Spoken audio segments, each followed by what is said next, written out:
અમારે પશુ જીવી અમે જીવા અમારે 1250 ફૂટી પાણી અમને ઓછું નહીં મળતું 8-9 લાખ રૂપિયા અમે ભાગા તો બોર નહીં બનતો તો અમે કેવી રીતે જીવા છોકરાને જેવી રીતે જીવાડા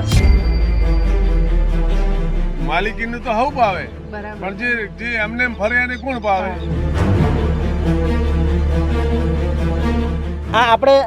આણે બનાસકાંઠા માટે તળાવો માટેના વૃક્ષ માટે તો એટલું બધી ખરેખર છે હત જ નહીં આ સૃષ્ટિનું સર્જન કર્યું હોય ને કોઈ તો ભગવાન કરે ના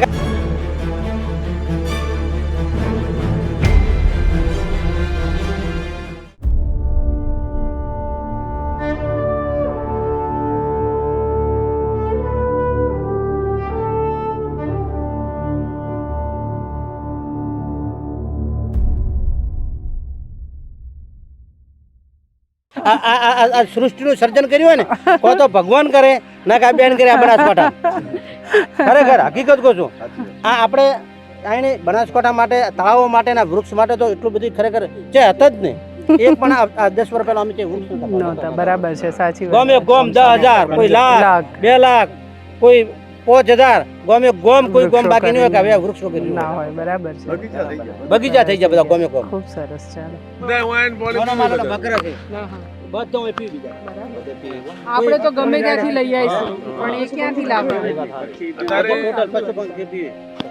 હો ગાયો ફરતી છે અહીંયા આગળ ભેટી માલિકીનું તો હવ પાવે પણ જે એમને ફરે એને કોણ પાવે એ બધા આવીને પીવે અને એનું પૂન સરપંચ ને મિત્તલબેનને મળે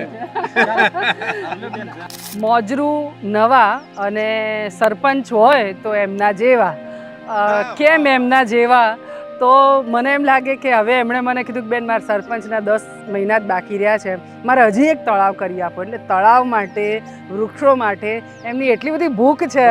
કે ઓછી જ નથી થતી આ માણસ ધરાતો નથી એવું કહેવાય ને એની જેમ પણ આ પોઝિટિવ વેમાં આટલી બધી ભૂખ હોવી હું ઈચ્છું કે ગામે ગામ એમના જેવા સરપંચ હોય ને તો ગામ દુઃખી ન થાય બીજી એક મજાની વાત એ લાગી કે નર્મદાનું ગામને પીવા માટે પાણી મળે પણ ટાંકી કોઈક વખત ઓવરફ્લો થઈ જાય કે પેલું ઓપરેટરને બંધ કરવામાં વાર થાય તો પાણી મેં ઘણા બધા ગામોમાં જોયું છે કે રવળતું હોય એટલે આમ વહેતું હોય આમણે ત્યાં પાઇપલાઇનની વ્યવસ્થા કરીને તળાવમાં એ પાણી લઈ આવે છે આમ તો નર્મદાના પાઇપલાઇનથી આ તળાવ જોડાવાનું જ છે અને પાણી આમાં આવવાનું છે પણ તો એ ટીપે ટીપાના પાણીનું મહત્ત્વ એમને છે એટલે એમણે આ વ્યવસ્થા કરી અહીંયા મેં વૃક્ષોય ઘણા કર્યા છે એટલે અને વૃક્ષો કેવા મજાના લહેરાય છે એ પણ તમે જોજો ને એમાં એમની પૂરેપૂરી કાળજી કદાચ 3 વર્ષ પૂરા થયા આપણે આને 3 વર્ષ હવે પૂરા થવામાં છે પણ વાડ એક જરાકે તૂટી નથી કેમ કે એમની કાળજી છે આ એવા સરપંચ છે કે એમનો ધંધો દિયોદરમાં છે દુકાનને વ્યવસ્થા એટલે કે રોજ સવારે હું મોહણિયામાં આવું અને જોઈ અને પછી હું દુકાનમાં જાઉં એટલે આવા સરપંચ હોય તો કામ કરવાનો અમારો ઉત્સાહ પણ વધે અને બાકી એમની પાસેથી જ આપણે વિગતો જાણીએ મારા ગામના બંને તળાવ તમે વીઆર સંસ્થા અને મિત્તલબેનનો જેટલો આભાર ના માનો ને એટલો ઓછો છે કે જેણે અમને લાખો ઉપર કોઈ 10 લાખનું મને કોમા તળાવમાં કરી આલ્યો છે બે ગામમાં 2 તળાવમાં અને આ ગામમાં એક પણ વૃક્ષ મારે સમસન ભૂમિ કે બહાર નહોતું તો 7,500થી વધારે વૃક્ષોનું મને તૈયારી પણ કરી આલી છે હજી મારા બેન પાસે એક માગણી છે એક તળાવ હજી એક તળાવ મને બનાવી આલે સરસ મારા 10 મહિના જ રહ્યા છે બેન સરપંચમાં પછી હું ના હું એ તો ભાઈ એક પબ્લિકની વાત છે એની પહેલાં એક મારું તળાવ એક સરસ થઈ જાય 241 નંબરનું અને એક મારે બગીચો બનાવવો છે તળાવની આજુબાજુ આટલું તમે બેન વીઆર સંસ્થા દ્વારા કરી આલો તો તમારો સદાય હું અમે ગામને બધા ઋણી છે તળાવ થયું તો આનંદ કેવો છે અરે બાકી જ ના બેન આનાથી શું હોય વિશેષ શું હોય આનાથી એટલે આનાથી વિશેષ શું બેન હોય અમને સંતોષ થઈ ગયો છે આ મેં તળાવ બનાવ્યું ને આ તમે બીજી વખત મને આનું કામ કરી આલ્યું મને ખૂબ સંતોષ છે અમારા ગામની સંતોષ છે પાછું મને એક ને મારો આખું ગામ બધી પબ્લિક જોવે છે ને એ રાજી કે સરસ સરપંચ ગામ બનાવ્યું છે પણ મારો આભાર મત માનો કીધું વીઆર સંસ્થાનો મિત્તલબેનનો એનો આભાર માનો આવાસ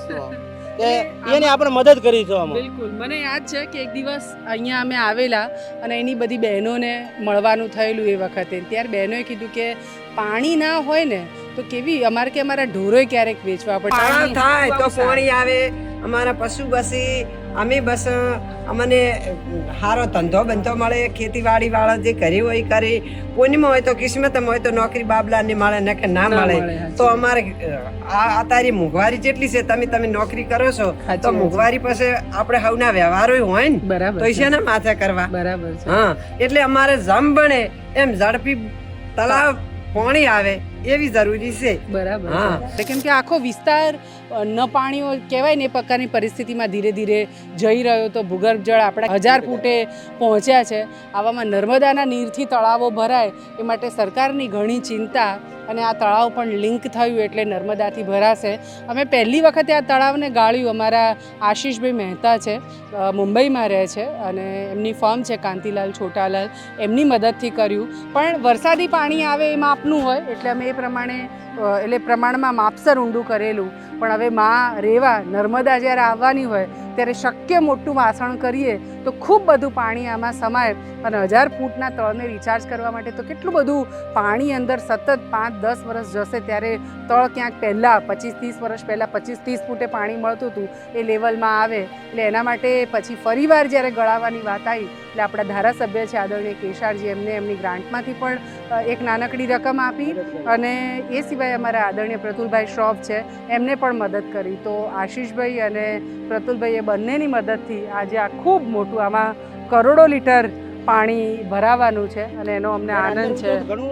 હા, બિલકુલ.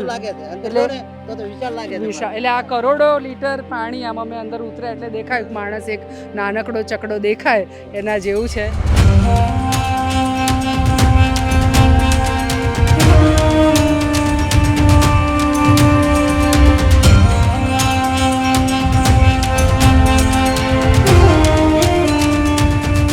સંસ્થાના માધ્યમથી દરેક ગામો જાગૃત થયા છે, ગામ લોકો જાગૃત થયા છે પ્રકૃતિ પ્રત્યે અને જળ સંચય માટે. સૌથી વધારે જો જાગૃત થયા હોય તો વાવ, થરાદ અને બનાસકાંઠા જિલ્લાના સરપંચો, જે સામેથી હવે પોતે એમ કહે છે કે અમારા ગામમાં આવો વૃક્ષો વાવવા છે, તળાવ ઊંડું કરવું છે, બોર રિચાર્જ કરવા છે, એ માધ્યમથી કામ થયું છે. અમે આજે મોજરૂ નવા ગામમાં છીએ અને સરપંચ અમારા નાથાભાઈ એમને અગાઉ 6000થી વધારે વૃક્ષો વાવ્યા છે અને તળાવ પણ એમને ઊંડું કર્યું છે. અને બીજી 6000 વૃક્ષોની સાઇટ આ તળાવની બાજુમાં જ છે, એ જગ્યા અમને ફરી વખત એમને આપી છે હરિયાળી બનાવવા માટે. તળાવની બોર્ડર બાજુમાં 6000 વૃક્ષો વાવવાનું VSM સંસ્થાએ અમને આશ્વાસન આપ્યું છે. એમનો અમે ખૂબ ખૂબ આભાર માનીએ છીએ. અને નર્મદા નિગમનું જે પાણીની પાઇપલાઇન દ્વારા તળાવમાં આપવાનું છે એ પણ જોઈન કરીને તળાવ પૂરું ભરી જશે અને ગામને ખૂબ લાભ મળે એવો અમે ખૂબ ખૂબ આભાર માનીએ છીએ સંસ્થાનો.